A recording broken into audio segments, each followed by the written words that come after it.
तो आज हम व्यवसाय अध्ययन में हमारा आज नया चैप्टर स्टार्ट हो रहा है जिसका नाम है प्रशिक्षण एवं विकास।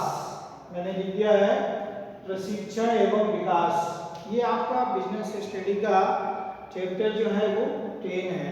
आप देख लेंगे, आप अपने बुक खोल करके उसमें आपको 10 चैप्टर में इसका है आपको। तो इससे पहले हमने पढ़ा था 9 चैप्टर जिसमें चयन के बारे में था, और आज हमारा है प्रशिक्षण एवं विकास। तो हर उद्योग क्षेत्र में जब हम किसी कर्मचारी की नियुक्ति कर लेते हैं, उसका सिलेक्शन हो जाता है, तब कार्य पर भेजने से पहले उसको प्रशिक्षण दिया जाता है। प्रशिक्षण देना मतलब कार्य के बारे में जानकारी देना कि कार्य कैसे करना है, कार्य करने के तरीके कैसे होंगे। तो आइए प्रशिक्षण क्या है इसके बारे में हम पहले जानते हैं।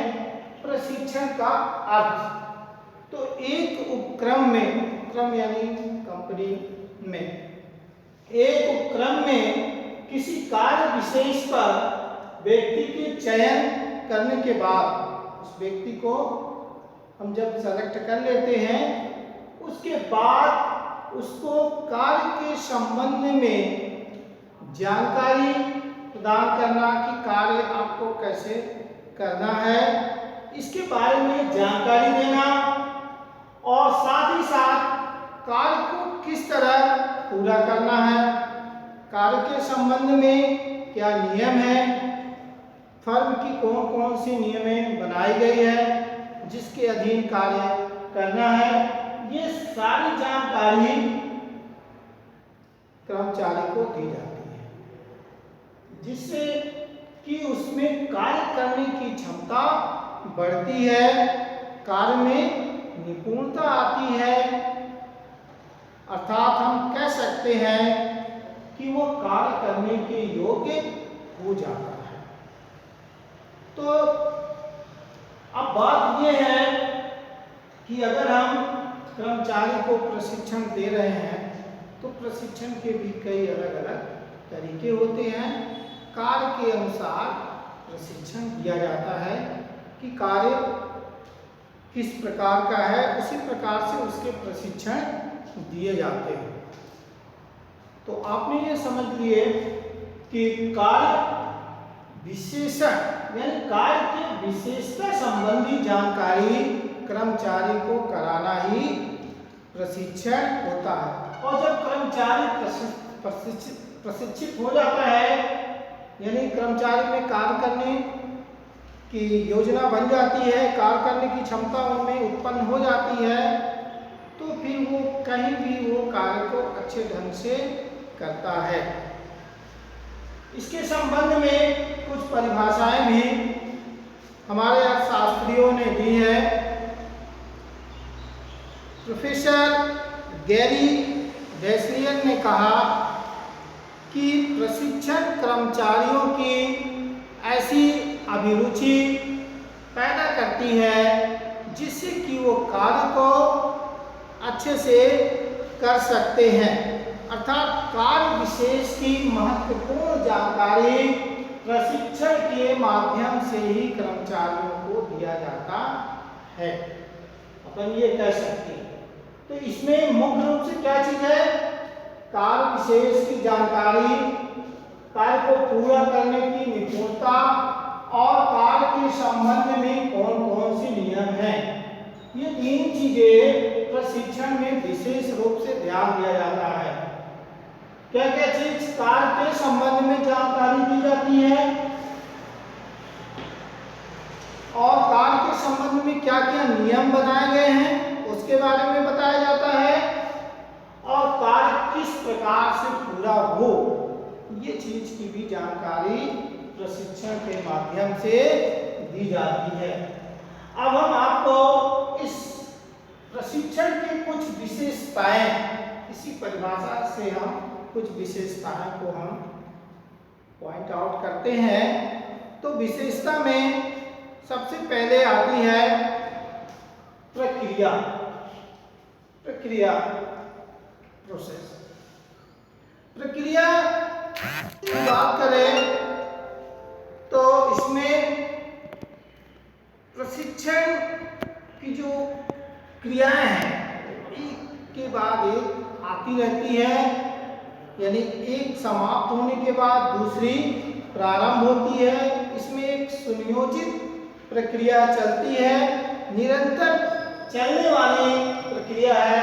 निरंतर चलने का मतलब है कुछ दिन के लिए, जैसे 15 दिन की प्रशिक्षण दिया गया, फिर वो पूरा होने के बाद कुछ नए कार्य अगर सिखाए जाते हैं तो नए कार्य सिखाए जाएंगे तो उनके भी फिर 15 दिन या 10 दिन या 1 हफ्ते का प्रशिक्षण दिया जाता। तो कहने का मतलब कि ये क्रम एक के बाद एक चलता रहता है, इसमें प्रक्रिया रहती है। दूसरी चीज, अगर हम प्रशिक्षण की विशेषता की बात करें तो दूसरी चीज आती है योग्यता एवं क्षमता। योग्यता एवं क्षमता। प्रशिक्षण कार्य विशेष में योग्यता की तो आवश्यकता होती है। योग्य अगर अभ्यर्थी है, जो हमने चयन किया है कर्मचारी को, अगर वो योग्य है तो वो बहुत जल्दी प्रशिक्षित हो जाता है, और अगर उसमें योग्यता की कमी है तो उसमें समय ज़्यादा लगता है। फिर भी एक समय निश्चित रहता है कि उस समय के अंदर ही हमको प्रशिक्षित करना है। तो ये बात कर्मचारी के सीखने के ऊपर निर्भर करती है, सीखने की क्षमता के आधार पर यह निर्भर होता है। तो दूसरी विशेषता की बात हमने क्या किया, योग्यता एवं क्षमता। उसमें सीखने की क्षमता कितनी है, उसमें योग्यता कितनी है, ये बात प्रशिक्षण के ऊपर निर्भर करता है। अब हम योग्यता की बात हम करते हैं अलग अलग प्रशिक्षण। अलग अलग प्रशिक्षण का मतलब क्या है कि हर कार्य के लिए एक ही प्रशिक्षण नहीं दिया जा सकता। हर कार्य की ट्रेनिंग जो है अलग अलग हो सकती है।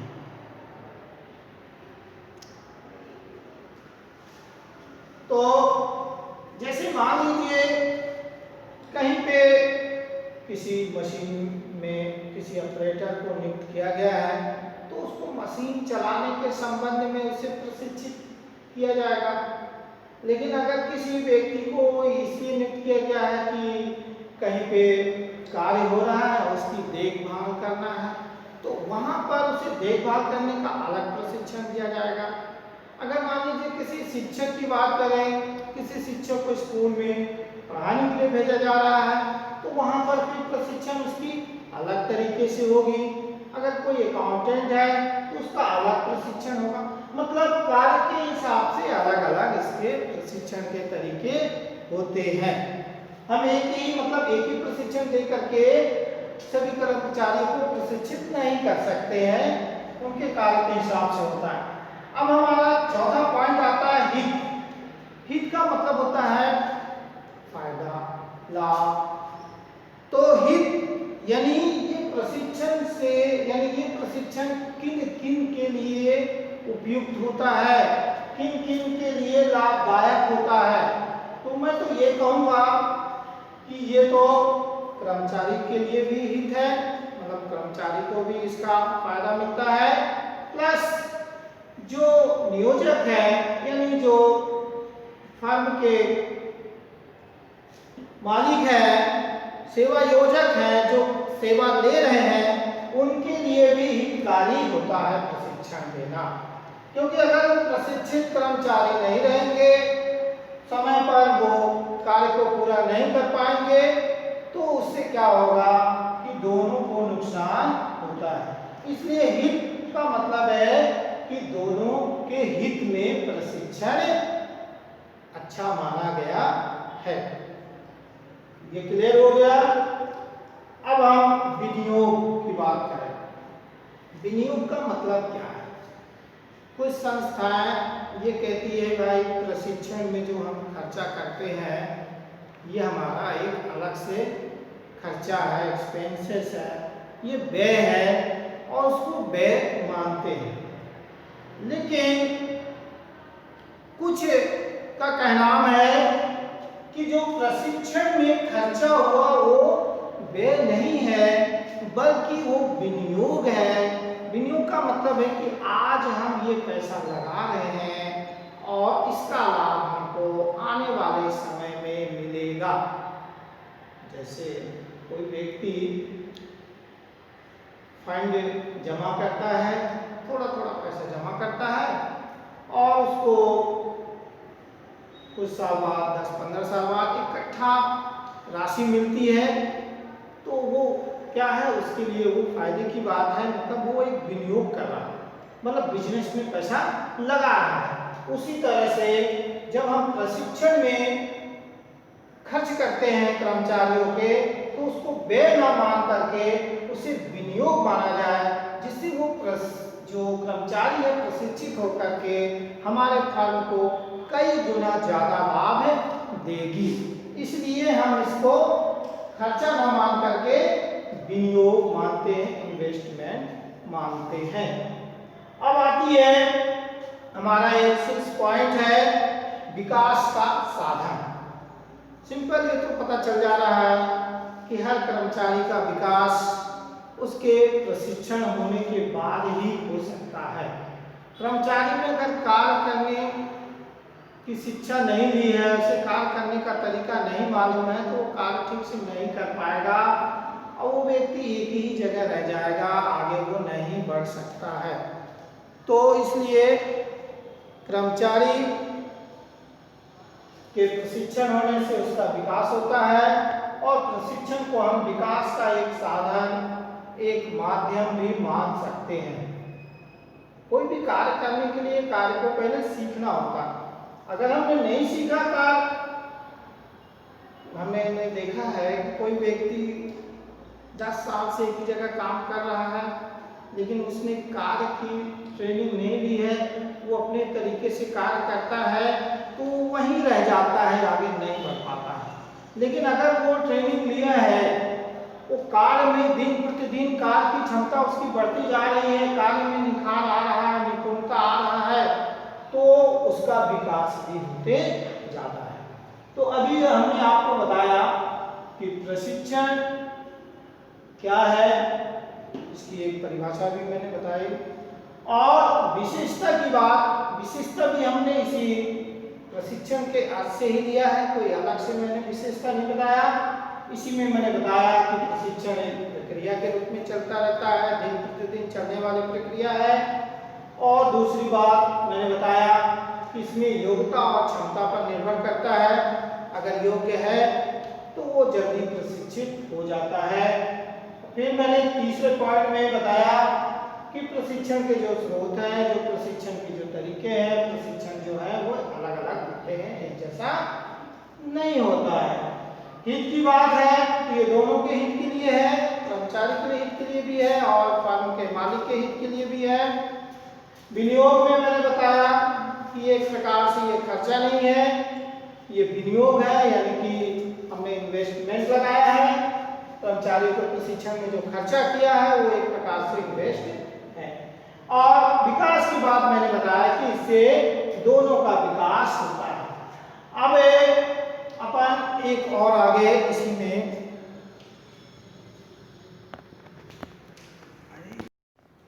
तो अभी हमने आपको बताया कि प्रशिक्षण का विकास के बारे में अर्थ और इसकी विशेषता और इससे संबंधित आगे कुछ और बताना है, लेकिन अभी हम ब्रेक करते हैं। अगले क्लास में हम इसके बाद बताएंगे।